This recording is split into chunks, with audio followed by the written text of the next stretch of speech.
भंडारा कराते हैं, भगवान के नाम का प्रसाद या लंगर लगाते हैं, तो ऐसा बोला जाता है कि प्रसाद बांटने वाले के पाप कट रहे हैं और भोग पाने वाले के हिस्से में आते हैं और उनके पुण्य नष्ट होते हैं। तो महाराज जी, हम अपने हिस्से के पाप किसी और को क्यों दें, कि हमारे खुद के गलत कर्मों की सजा कोई और क्यों भोगे? और महाराज जी उद्देश्य इसका दूसरा भाव कर लो कि भगवान ने हमको 4 रोटी दी है तो 2 में हम बाँट कर खा रहे हैं।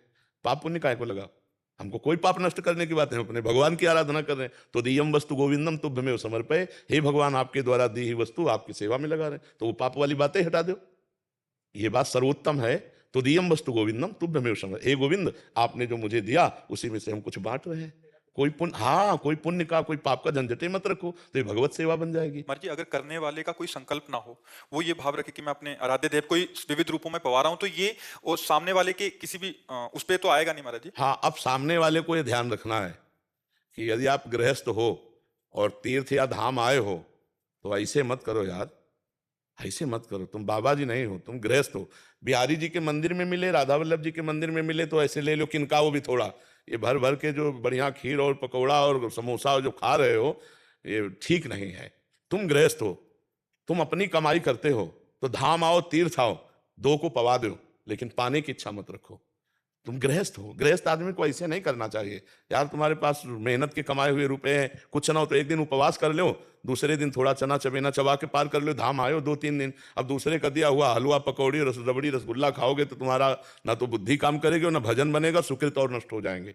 ये बात समझ लो। इसीलिए हम कई बार सत्संग में प्राय रोका है कि मंदिर में आप प्रसाद ले सकते हो, ये जो बाहर सब दान पुण्य वाला भावनात्मक है, ये तुम्हारे लिए हानिकारक होगा, नहीं लेना चाहिए। जैसे परिक्रमा आदि पे बट रहा है, वो तो चलो हम ऐसे किया चल दिया। महाराज जी, जैसे किसी आश्रम आदि या कहीं रुकते हैं तो वहां अगर पाते हैं तो उतना देना चाहिए, देना चाहिए। अगर आप होटल में जाओ तो पता चले कि ये भोजन हमें 100 रुपए का मिलेगा, तो हम कह रहे हैं ना 100 रुपए तुम दो तो 50 तो दे ही दो, वहां ठाकुर जी के चरणों में चढ़ा दो। फ्री पाके मत आओ। अगर गृहस्थ हो तो तीर्थ धाम जाओ, कहीं भी फ्री पानी भी मत पियो। अगर पानी भी पिया तो 2 रुपया वहां रख दो। ऐसे चलना चाहिए। गृहस्थी तप के अंतर्गत ही आ जाता है महाराज जी। बिल्कुल बिल्कुल, इसको बहुत सावधानी से, इसीलिए तीर्थयाटन जो है सब कोई नहीं लाभ ले पाता है। तीर्थों में जाकर नशा करना, तीर्थों में जाके होटल बुक करके व्यभिचार करना, तीर्थों में गंदे आचरण, भारी पाप कमा के आ रहे हो।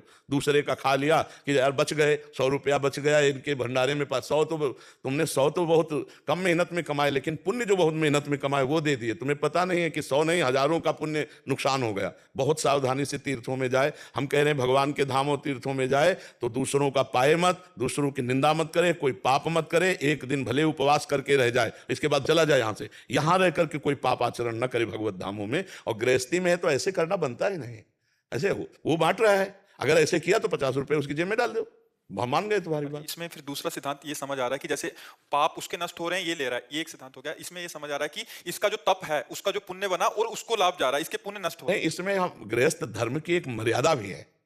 हम और पाप पुण्य दोनों को छोड़ रहे हैं। गृहस्थ धर्म की, आप कमाते हो, आप तीर्थ आए हो, धाम आए हो, आप 2 का पेट भरना सीखो।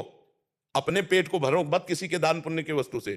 अपने तो जैसे बने वैसे खाओ पियो। अब जैसे धाम आए हो तो 100 रुपया के चना ले लिए, बंदरों को डाल दिए, कुछ दाना 10 रुपया के डाल दिया। हम जो पक्षी वृंदावन के खा, जैसे भूखे गली में इधर उधर बैठे रहते हैं अपंग, कोई कुछ 2-4 फल ले लिए, सेव एक एक बांट दिए, हो गया। गृहस्थी में हम कह रहे कुछ नहीं है ना। जब भगवान सुदामा जी के तंदुल पा सकते हैं तो तुम्हारी कुछ भी वस्तु, 2 फूल ले लिए बिहारी जी के चरणों में चढ़ा दी, लेकिन हम किसी का खाएंगे नहीं, हम किसी का दान पुण्य लेंगे नहीं। गृहस्थ आदमी ऐसे चलना चाहिए। विरक्त का है कि अब बाबा जी कहीं पेट भरना, जहां भगवान व्यवस्था कर दे पाया और दिन भर भजन किया। गृहस्थ को ऐसा चाहिए कि अपनी मेहनत का धाम आदि तीर्थ आदि में खाए, कहीं भी किसी दूसरे का दान पुण्य का भोजन न करे। अगर साधु महात्माओं के आश्रमों में भी पावे तो वहां ठाकुर जी के सामने कुछ न कुछ भेंट चढ़ा दे, या फिर भेंट ना हो तो सेवा कर दे, सोहनी लगा दे, वहां दोना पत्तल फेंक दो, निपट जाएगा। हम ऐसे फ्री किसी का ना खाए।